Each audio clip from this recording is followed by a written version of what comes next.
Name a topic. Completely not broad ass topic. I know you niggas like to say relationship, black people in the news. A non-broad topic, a specific topic.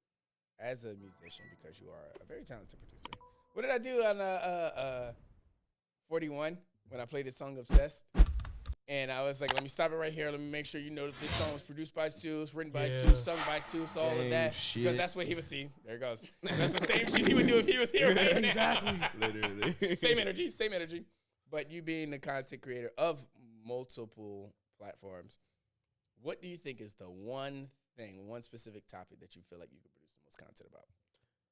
I don't know if this would be too broad because I have like two answers. But like the first thing I'd say is me personally, just like my personal growth and my experiences through life, whatever that might be.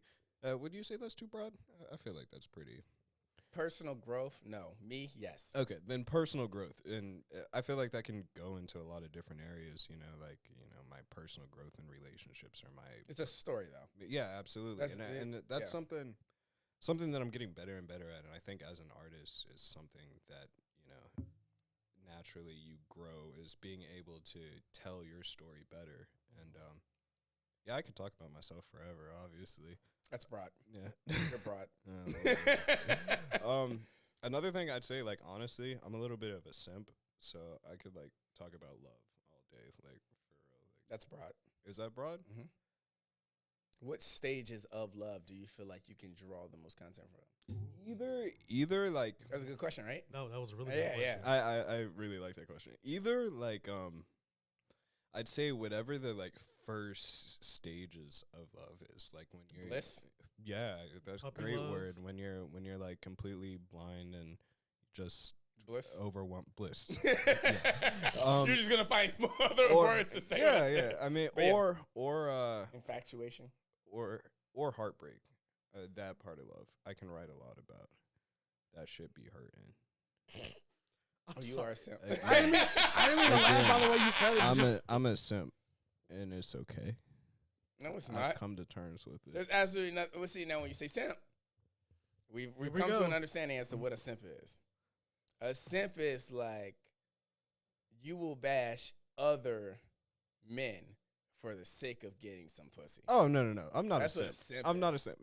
Wait, you see how fast that energy changed? And then I'm a lover boy. You're like that's Drake. the word. Yeah, they're a that's lover the boy. word. I'm That's a lover actually boy. the perfect way to describe it. A lover boy. I'd agree with that. I'm not proud of it. I don't like it, but it's just my reality. He's a Romeo, in a sense. Can we just stick with lover boy? I mean, yeah, sure.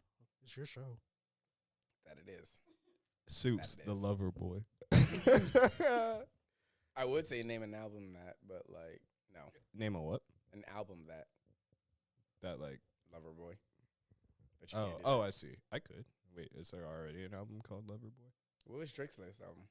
Newest album. Like fucking. But there's a lot of albums that are named exactly the same, so I mean, he could get away with it. Did Drake drop an album called Lover Boy? No. It was something across the lines of lover boy. I definitely remember Joe Budden talking about this. Thank you. Sounds like this is some the part shit where Joe Eric Budden fact would be checks. mad at. Hmm? I said it sounds like some shit Joe Budden would be mad at. You think Joe Budden gets mad about everything? Not everything. He definitely gets mad about everything. I haven't actually watched a Joe Budden interview in a really I haven't long watched time. them since they started their Patreon because then I felt like an asshole for not paying for their Patreon. Also, make sure I you go to feel you. patreon.com/EssenceOfWells. Bro, honestly, I'd be mad if I was Joe Budden, too, if I got turned down on national television. Like, he proposed to Tahiri. What? That nigga's career went downhill after When did that happen? This is when he was on Love and Hip Hop New York. Oh, Like, really? Yeah. Nah, I didn't even know about Joe Budden whenever he was on Love and Hip Hop. Well, I Yeah. knew his one song that he has, but Pump it up. that's the one. That's all Pump he's it, known pump for. it, That's his pump one it hit. up. That's his one hitter quitter. Nah, It's a good song. the latest joint that Drake dropped was Scary Hours. I think his next album might be Certified Lover Boy. Or something Certified like Lover Boy. Certified Lover Boy. that. So he can still go with Lover Boy. I'm not gonna drop an album. You can go called with Lover simp ass Boy. Lover Boy. Yes. Next album title, Simp Ass Lover Boy. Just kidding. Nah. But yeah. My personal growth and heartbreak. And Yeah. or bliss. And or bliss. I can get behind that. I definitely get behind that. Like, I can get behind Bliss specifically because I don't think I can see somebody writing a large amount of content about Bliss without leading into all of the other stages that come with love. Yeah. Absolutely. Like if somebody made an album about them just newly falling in love with a woman, that would be I would be shocked. Yeah. Also, like that period of time must have lasted a long ass time. If you Mentally. were able to get, It's only because it's your most memorable time. that's very true. The heartbreak is like the second most memorable time. Yeah, Because everything the heartbreak was the most memorable time. You stop going back to the blissfulness. That's Right. very true. when you That's start very thinking about the true. heartbreak. And everything else in between is just It's like just blah, eh. blah. It's just. I guess we fucked. That was we did some things, I guess. we maybe. were Right. fucking, Like, like, remember that Plan B that one Saturday morning? Do you remember the time? Yeah. Where you pay no taxes? All right, in on that note. Wow, that really makes relationships sound shitty when you put it that way. I mean, You want to know why? Because social media has relationships fucked up. bro, don't fucking get me started on that shit. He said, Get nigga, started, get he started, said, get let me started. tell you. Don't get me started on that shit. I'm listening. Go ahead.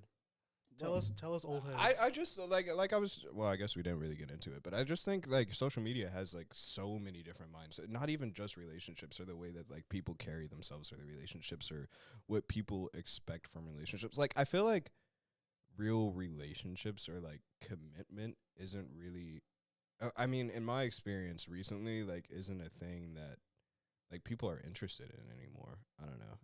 Maybe it's just me because I'm a lover boy and I'm interested in like actual commitment, but like it seems like everybody's just trying to fuck. My thing with social media relationships is, and this is only I say because I come from an ideology where I fucking can't stand a lot of these bitches today. True. That part.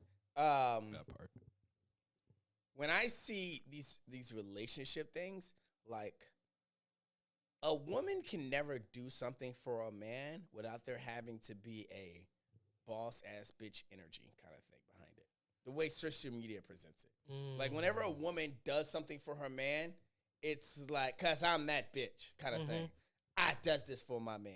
And then But if a nigga does it, it's like, oh, as you You should. cannot be As you should, you bitch it ass can never nigga. be taken the same way, and that's not how real relationships in today's society works. That's why a lot of you motherfuckers get in these fucking these whack ass fucking short term relationships YouTube. that are only cute for Instagram, Literally. and TikTok. But I think that's a problem with like not only relationships, it's just like culture in general, just the ingenuineness, is that a word? I don't Yes. know. Yeah. But like In of yes. social media, On this and- podcast, it is like shit. But you know what I'm saying? Just like doing shit, like literally every aspect of your life. People live their lives for social media, pretty much. People think that the shit they see on social media. I had a conversation with a homegirl the other day, and she said people think that they have opinion. Because I always ask, because Sue hit me with that shit, and then me and Sue started talking before we started recording, so I let it slide.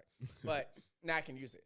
But Sue hit me with I can talk about anything. So I told my homegirl, I was like, what is it with these niggas always talking about they can talk about anything? And she went straight to social media. Because social media has created a perception, and I think a little differently now. I'll give you that. Social media has created a perception in which, because somebody has witnessed something, everybody thinks that they have a valid opinion on something because they've seen it on social media. Until it's time to actually say something. Then you're kind of stuck because how many times do we get somebody that says, I can talk about anything, and you throw random shit at them, and they don't have much to say about it. I'm gonna I'm gonna pull a number out of my ass, but like I'd say like 80% of the shit on like social media is just people pulling shit out of their ass. Like, you know what I'm saying? Like No. people. I would flip that. Really? I would say 20%. Because when you say pulling shit out of your ass, that sounds like original content to me. Really? Well, that's not at all what I mean. I'm just talking about like. Well, I don't know exactly what you meant, but I'm referring to like. People are Just getting on social media and just doing whatever. Oh no, I meant a little bit different. I'm talking about or speaking about when like people are going on, for example, like political issues or anything that I'd say requires some type of prior knowledge or facts to engage in any sort of debate or something.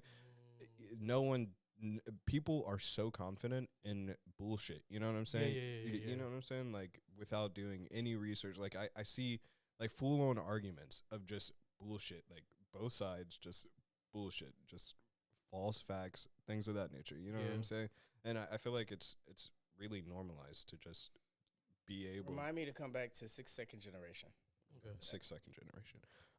But I feel like it's super normalized now to just be able to say literally whatever about any topic without knowing shit about what you're talking about. And like it, and people believing it, or like people moving accordingly to the shit that you pulled out of your ass. And that's it. Yeah, I get it. Yeah, I would agree with you. And see, I don't.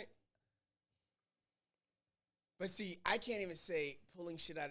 80% is pulling shit out of their ass, because I would be more behind. I would still argue and flip that, because I would think that 20% is pulling it out of their ass, and the other 80% is just copying it. That makes sense. Repeating it. Yeah. Making it a challenge. Yeah. No, I agree with that.